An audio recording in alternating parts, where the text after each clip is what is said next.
Penny Simons, High Commissioner of India to New Zealand, Srimati Nita Bhushan, esteemed guests, educators and students, ladies and gentlemen. Namaskar. Kia ora.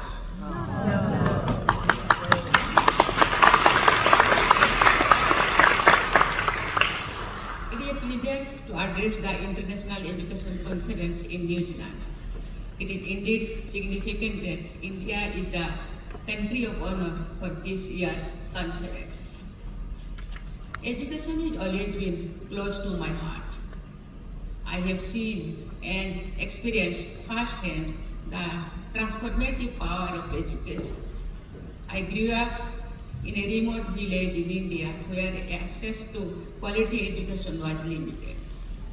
My parents, despite their humble means, understood the value of education and ensured that I attended school. I was the first woman from my village to receive a college education. It was through their unwavering support and the dedication of my teachers that I was able to pursue higher education and eventually serve my country in various capacities. This personal journey has instilled in me a deep belief in the power of education to uplift individuals and communities. Friends, education is not just an individual endeavor, but also a vehicle for social change and nation building. Education should be creative and touch all aspects of people's life, be it economic, intellectual, social, or spiritual.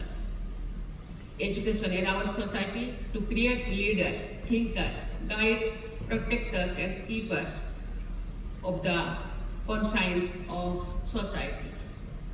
Education is the cornerstone of a nation's progress and advancement.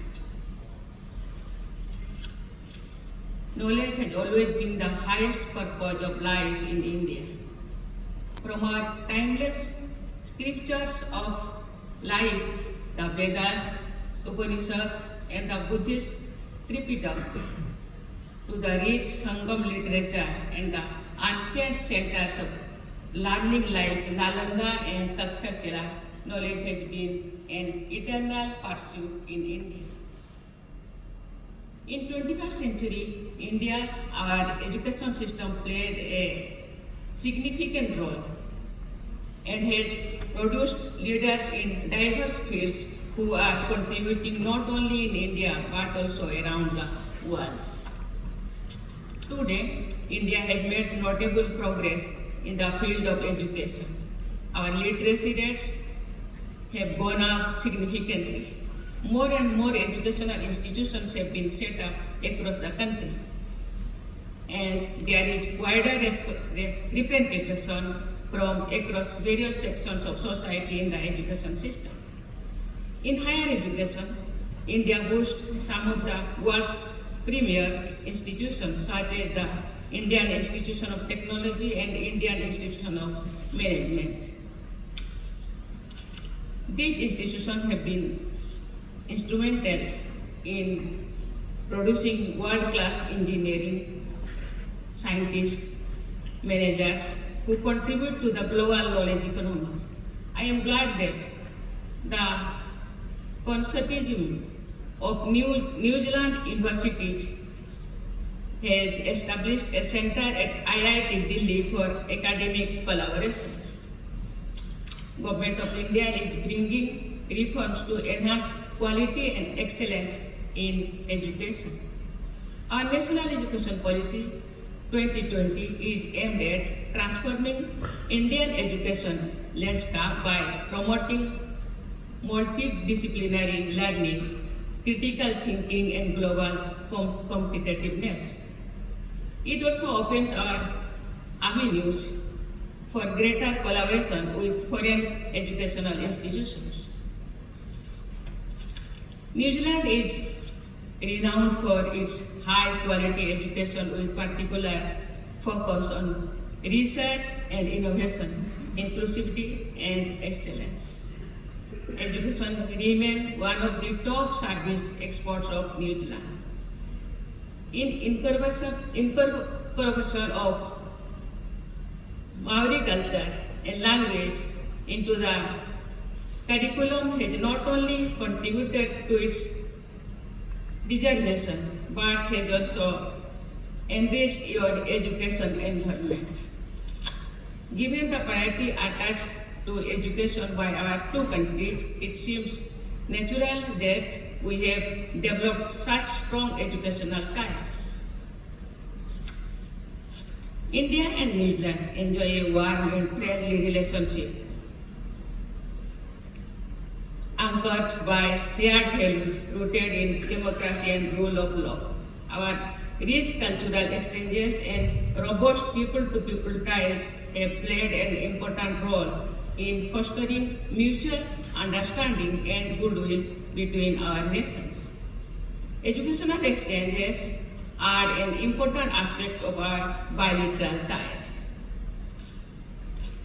The theme of today's conference, Pathway to the World, is both timely and relevant to our long-standing cooperation in the education sector, where we can collaborate to create a pool of young and productive minds who can contribute in various capacities. Ladies and gentlemen, today India has a young aspirational demography geared towards gaining quality education. Indian parents aspire for the best possible education for their children, and it is indeed welcome that many Indian students are gaining access to quality education at various institutions in New Zealand. 8,000 Indian students are pursuing various courses across New Zealand, making it the second largest group of international students here. This number continues to grow. The acceptance of Indian students by New Zealand institutions not only underlines the value that the Indian students place on receiving New Zealand education, but it also demonstrates the value that Indian students are adding to New Zealand in terms of this country's economic growth and multicultural fabric.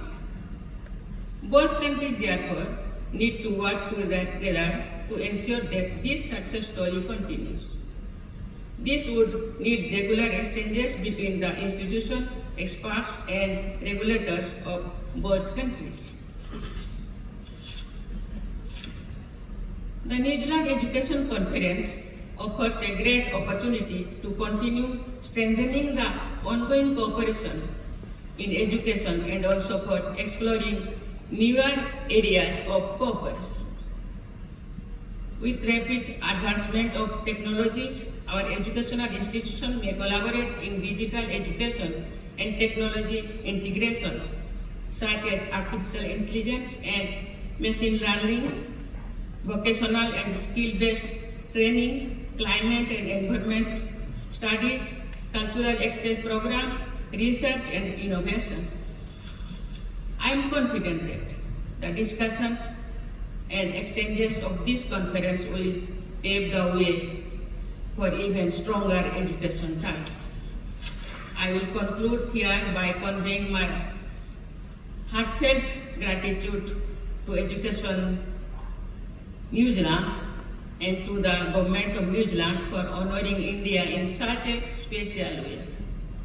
Let us continue to work together to build bridges of knowledge and understanding and for creating world leaders through our educational collaboration. Thank you. Thank you.